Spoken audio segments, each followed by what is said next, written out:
For this video, I'm going to start with test question page 161, number 10. Cass drove 3 miles to school, and then she drove M miles to a friend's house. The total mileage for these two trips was 8 miles. Which equation cannot be used to determine the number of miles Cass drove? Key word here, cannot. So whenever you're given equations, and that's why we have to practice writing them, you should go ahead and write your own equation, and then you'll choose the answer choice that does not match yours. Alright, so based on the information, we know that she drove 3 miles to school, so she drove 3 miles. Then we also know it says, and then she drove, so and meaning plus. She drove M miles to a friend's house. So 3 miles plus M miles. The total meaning that we need to put an equal sign. So equals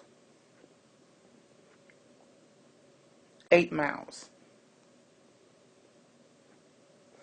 And the question said, which of these cannot be used? Well, if you look at G, G is your statement. It's what you wrote. If you look at, if you look at F, and you guys, I'm a little tired, I apologize if I'm making mistakes. But if you look at F, F is what you wrote. If you look at G, G is not what you wrote. G is 3 minus M. And then if you look at H, H is also the same thing. The only thing is they just put it in the reverse. Because if you subtract 3 from 8, you get 5. And we already know that M is going to be 5. Just as J, if you look at J, it's going to be the same thing. So if you subtract 5 from 8, you get 3. So either way it goes, it's like the trips may be different, but the key word is cannot be used to determine the number of miles that she drove. And so you cannot use G to determine that. As a matter of fact, if you were to go ahead and just work out G, you would end up with negative miles. So G was your correct answer. And I'm going to move on to the next question. The next question, we have 4 times a number is 2 less than 6 times the same number minus 10. What is the number? So again, we'll just go ahead and write out our equation. We know 4 times means 4x. A number means that we have a variable. So 4 times a number. And in this case, x is not representing like multiplication, it's representing a number. Anytime I have a number and a variable next to each other, the operation is multiplication. That word here is means I put an equal sign. So I'm going to put an equal sign. 2 less than 6 times the same number. And so in this case, it says 2 less than 6 times the same number. So the same number would have to also be x. So 6 times x minus 2. And then it also said minus 10. And there is my equation. I'm being asked to find the number. So what is the number? Now, once I have it all down, I know I need to combine like terms. I'm going to begin here. So I'm just going to write the 4x equals 6x. Combine my like terms, so a negative plus a negative gets me a negative 12. Now, what do? Well, I have a constant that is different. I have this term that is the same as this term. And remember, I'm solving for x. So in this case, I'm going to go ahead and move the 6 over and combine it with the 4. If it's positive, that means I have to put a negative 6. So negative 6. And that's a negative 6x. I'm left with negative 12 to this side. And on the other side, it's going to be a negative 2x. With the x, I have the 2, so I have to do the inverse operation, which means I need to divide by negative 2, divide by negative 2. So 2 into 2 gets me 1x. And remember, that's a negative into a negative, which means it gives me a positive 1x. So x is equal to, and when I divide my 2 into 12, I get 6. So a negative into a negative gets me a positive, and that is my answer. And again, I didn't tell you that you had to check. Checking was an option. Checking was also something that you could have did in your calculator. Remember to check it. The only thing you had to do was replace the variable in your original problem with the number that you said, which is 6. And once you did that, you should have had 24 on both sides. I'm going to go to the next test question. Our next question comes from page 173. So 173, number 59, which is not a solution of the inequality 5 minus 2 times x, which is greater than or equal to negative 3. The way I would have worked this problem out was to just go ahead and solve it. Now, remember again, you're working with a calculator. So if you wanted to, you could have taken each answer choice and put it in your calculator. Or again, just go ahead and solve for x. All right, I'm going to go ahead and go through the same steps of solving this because I want you to see it's just like an equation. The only difference is that we're using inequality symbols, but we work it the same exact way.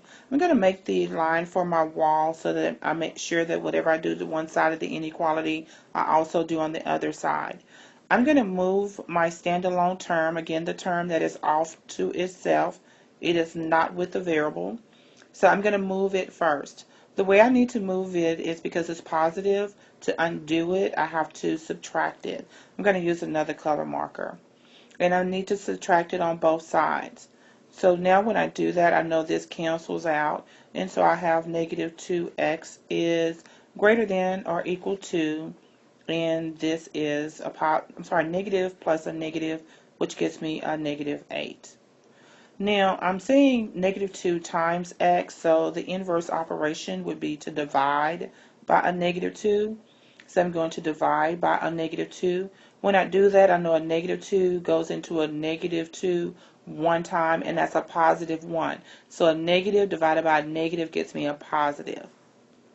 So I would have x, and cancel that out. So I would have x to the left of my inequality symbol. So it's greater than or equal to, and 2 will go into 8 4 times, and it's going to be positive because I have a negative going into a negative. Now, what you do have to remember is that when we divide or multiply by negatives, we have to flip the sign. So that means I now need to take my sign and I need to flip it. So I know x is less than or equal to 4. Well, if I graph it, remember, I'm going to go ahead and put my 4 there, and I'm going to put 3 and 2. I know that when I graph this, it will be a closed circle, and everything to the left will be a solution. So when I'm looking at my answer choices, I know that 0 is a solution. And remember, the key word is not. So 0 is a solution. 2 is a solution. 4, because it can be equal to 4, is a solution. What is not a solution is 5, because 5 is to the right. And so this comes back to, if we're having a problem solving equations, then yes, we are going to have a problem solving inequalities because they work the same way. I'm going to go to the next question. So the next question we have is number 60. So number 60 says, which is not, so again we have that word not, a solution of the inequality, and we have our inequality 3 minus x, which is less than 2. Again, work it the same way. I'm going to draw my wall because my inequality symbol, it's just an inequality. I'm going to work it the same way as an equation. and I need to get x by itself, which means I'm going to start with this term there that is off to its lonesome, and I'm going to subtract 3 from both sides. When I do that, that piece cancels out. I'm left with a negative x is less than, and when I subtract this, I have negative 1. So remember I told you before, you cannot have a negative x. So remember in front of that x that we just don't write in our number system because we only see the 1x, and we know 1 times any number is itself. We just don't write it, but that's actually a negative 1 times x. So to get rid of it, we have to divide both sides by a negative 1. When we divide both sides by a negative 1, remember a negative into a negative gets us a positive, so that will be x. Remember we're dividing by a negative, so anytime we multiply or divide by a negative, we have to flip the sign, so flip-flop. Flip-flop. But anyway, so a negative into a negative gives you a positive 1, and that is our answer. If we graph it, so this is my graph, I have 1, I'm going to put 0 there. I'm going to put 2, 3. It's going to be an open circle, and everything to the right of it is going to be correct. So when I look at that, and remember the key word is not. Okay, so if I look at my answer choices, well, the number 1 cannot be a solution because remember I don't have an equal to. So 1 cannot be, but I'm just going to put a question mark. 2 is a solution because it's to the right. 3 is a solution, it's to the right. 4 is a solution, it's to the right. So I know that my answer has to be F. Now I'm at number 61. Number 61 says which graph represents the solution of negative 2 is less than or equal to 1 minus, and is it 1 minus 1? Let me see. Sorry, 1 minus t is a little blurry. Or either I'm just tired. One or the other. But anyway, so what I need to do is find out what t is, or get t by itself. Okay, so I have the number 1 on the same side with the t, which means I have to remove it. If that 1 is positive, that means I have to subtract it, and I'm going to subtract from both sides. I'm going to go ahead and make my line just so I can keep things, my wall, and keep things balanced. So this zeroes out. I'm left with a negative t is greater than or equal to, and on this side I'm adding my two negatives together, so a negative 3. Now look at that right side with my t. I have the negative. Remember in front of that, it doesn't matter that it's a t, an x, whatever the case may be. I have to remember that what's in front of this negative, between that negative and that t is the number 1. So I have to divide both sides by a negative 1. I cannot have a negative with my variable. When I do that, remember I just divided by a negative. So I have to flip my sign. So when I flip the sign, it becomes this way. And it's a positive 3. So we know that 3 is equal to or greater than t. But remember also the way we write this in math is we want to have the variable to the left, the inequality symbol, then our constant. So when I flip it or reverse the order, so I'm going to put or t is less than or equal to 3. They both are still the same statement. It's just that, again, in our mathematical system, that's just how we write it. So when I look at my different graphs, and I have A, C, B, and D. All right, if you look at A, it starts at a negative 3. It doesn't even include the number 3 at all. So because it's not even including the number 3 in anything to the left of it, we know that that's not our answer. Then I go to B. B starts at negative 3, and then it goes all the way to the right. Well, that's not a true statement as well. So we know that can't be it. Then if I look at C, C starts at the number 3. It also has it bubbled in, it's darkened a closed circle to indicate that we still have the number 3 and everything to the left of it.